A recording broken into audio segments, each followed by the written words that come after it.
കേരളത്തിലെ യുഡിഎഫ് ഭരണത്തിലേറാനൊരുങ്ങുമ്പോൾ മുഖ്യമന്ത്രി കസേരയെച്ചൊല്ലിയുള്ള കോൺഗ്രസിന്റെ തല്ല് ഘടകകക്ഷികളെയും ജനങ്ങളെയും വെറുപ്പിക്കുന്നു.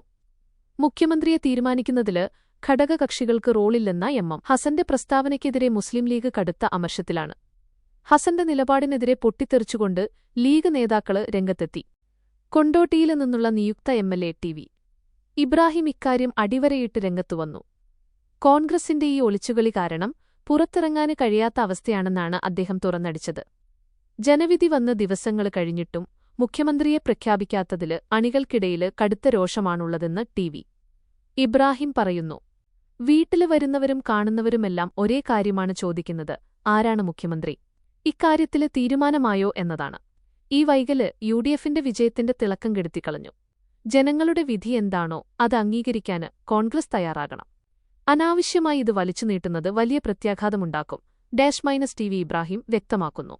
ഹൈക്കമാൻഡ് എടുക്കുന്ന തീരുമാനം ജനഹിതത്തിന് എതിരാകരുതെന്ന് അദ്ദേഹം പ്രത്യേകം ഓർമ്മിപ്പിച്ചു. 3 ലക്ഷത്തോളം സന്തുഷ്ടരായ ഉപഭോക്താക്കളും 2 ലക്ഷത്തോളം തിമിര ശസ്ത്രക്രിയകളും പൂർത്തിയാക്കിയ മലബാറിലെ ഏക കണ്ണാശുപത്രി Al Salama high hospital, hospital road, Perinthalmanna. 1996 CPM E K. നായനാരെ മുഖ്യമന്ത്രിയാക്കിയ സംഭവം സൂചിപ്പിച്ചുകൊണ്ട് അത്തരത്തില് ജനങ്ങള് ആഗ്രഹിക്കാത്ത ഒരാളെ കെട്ടിയിറക്കരുതെന്ന് അദ്ദേഹം പരോക്ഷമായി ആവശ്യപ്പെട്ടു. സതീശിനുവേണ്ടി ലീഗ് അണികള് നടത്തുന്ന സമ്മർദ്ദം ശക്തമാകുമ്പോഴാണ് എം. ഹസൻ ലീഗിന് റോളില്ല എന്ന നിലപാടെടുത്തത്. ഹസന്റേത് വെറും സാങ്കേതിക ഭാഷ മാത്രമാണെന്നും ലീഗിന്റെ അഭിപ്രായം തേടിയാല് കൃത്യമായി പറയുമെന്നും ഇബ്രാഹിം വ്യക്തമാക്കി. ലീഗിന് അർഹമായ പരിഗണന കിട്ടില്ലെന്ന തോന്നല് ഉണ്ടായതുകൊണ്ടാണ് എംഎൽഎമാര് പരസ്യമായി രംഗത്തെത്തുന്നത്. ലീഗിന് റോളില്ലാത്ത അവസ്ഥയിലേക്ക് പോകുമെന്ന് തോന്നുന്നില്ല. ഞങ്ങളുടെ അഭിപ്രായം പരിഗണിച്ചേ മതിയാകൂ.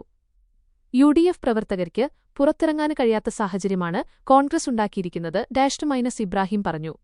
ഹസന്റെ പ്രസ്താവന ലീഗ് കോട്ടകളില് വലിയ പ്രതിഷേധത്തിന് കാരണമായിട്ടുണ്ട്. വി.ഡി. സതീശനായി ലീഗ് വാദിക്കുമ്പോൾ കെ.സി. വേണുഗോപാലിനെ അനുകൂലിക്കുന്ന വിഭാഗമാണ് ഹസനെ മുൻനിർത്തി കരുനീക്കം നടത്തുന്നത്. ഡൽഹിയിലെ രാഷ്ട്രീയ അന്തരീക്ഷം ഇതോടെ കൂടുതൽ കലുഷിതമായിരിക്കുകയാണ്. ഘടകകക്ഷികളെ പിണക്കി ഒരു പ്രഖ്യാപനം നടത്താന് ഹൈക്കമാൻഡ് ധൈര്യപ്പെടുമോ എന്നാണ് രാഷ്ട്രീയ കേരളം ഉറ്റുനോക്കുന്നത്. ഘടകകക്ഷികളോട് അഭിപ്രായം തേടുക മാത്രമാണ് കോൺഗ്രസ് ചെയ്തതെന്നാണ് ഹസന് ഡൽഹിയിൽ പറഞ്ഞത്. ഹസന്റെ പ്രതികരണത്തില് മുസ്ലിം ലീഗിനും വി.ഡി. സതീശന് പക്ഷത്തിനും അതൃപ്തിയുണ്ട്.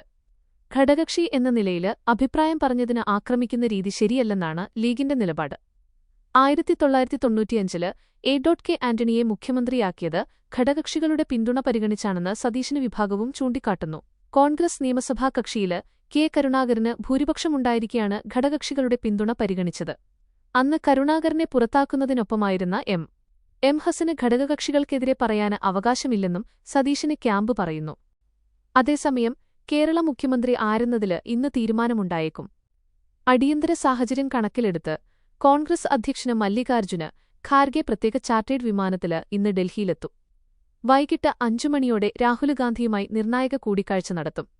ഇതിന് പിന്നാലെ മുഖ്യമന്ത്രി ആരാണെന്ന് തീരുമാനമുണ്ടാകുമെന്നാണ് പുറത്തുവരുന്ന വിവരം. മുഖ്യമന്ത്രി പദവിയിലേക്ക് കെ.സി. വേണുഗോപാലിന് മുൻതൂക്കമെന്ന റിപ്പോർട്ട്. വർക്കിംഗ് പ്രസിഡന്റുമാരും കെ.പി.സി.സി. മുൻ അധ്യക്ഷന്മാരും ഡൽഹിയില് രാഹുൽ ഗാന്ധിയുമായി കൂടിക്കാഴ്ച നടത്തി. കൂടിക്കാഴ്ചയില് ഭൂരിഭാഗം നേതാക്കളുടെയും പിന്തുണ കെ.സി. വേണുഗോപാലിന് നൽകിയെന്നാണ് സൂചന. രാഹുൽ ഗാന്ധിയാണ് ഇവരില് നിന്ന് അഭിപ്രായങ്ങള് തേടുന്നത്. രാഹുൽ ഗാന്ധി പ്രധാനമായും ചോദിച്ചറിയുന്നത് സംസ്ഥാനത്ത് ശക്തിപ്രകടനമടക്കമുണ്ടായ സാഹചര്യത്തെക്കുറിച്ചാണെന്നാണ് കേരളത്തിലെ നേതാക്കള് പറയുന്നത്. ആരാണ് പ്രതിഷേധങ്ങൾക്ക് പിന്നിലെന്ന് ചോദിച്ചെന്ന് നേതാക്കള് വ്യക്തമാക്കി. ജനവികാരം കൂടി പരിഗണിക്കണമെന്ന് ചില നേതാക്കള് രാഹുലിനോടാവശ്യപ്പെട്ടിട്ടുണ്ട്. ജനകീയ പ്രതിഷേധമെങ്കില് പാർട്ടി പറയുമ്പോള് നിർത്തുമോയെന്ന ചോദ്യവും ചർച്ചകളില് ഉയർന്നിട്ടുണ്ട്. AICC. General secretary U K C. Venugopal, പ്രതിപക്ഷ നേതാവ് വി.ഡി. സതീശന്, മുൻ പ്രതിപക്ഷ നേതാവ് രമേശ് ചെന്നിത്തല എന്നിവരാണ് കേരളത്തിലെ മുഖ്യമന്ത്രി കസേരക്കായി രംഗത്തുള്ളത്. കേരളത്തിലെ നേതാക്കളുമായുള്ള സോണിയാഗാന്ധിയുടെ വസതിയിലെ കൂടിക്കാഴ്ചയ്ക്ക് ശേഷം ഇന്ന് വൈകിട്ട് രാഹുൽ ഗാന്ധിയും കോൺഗ്രസ് അധ്യക്ഷനും മല്ലികാർജ്ജുന് ഖർഗെയുമായി ചർച്ച നടത്തും. ഇതിനുശേഷം സോണിയാഗാന്ധിയുമായി ചർച്ച നടത്തിയ ശേഷമാകും പ്രഖ്യാപനം.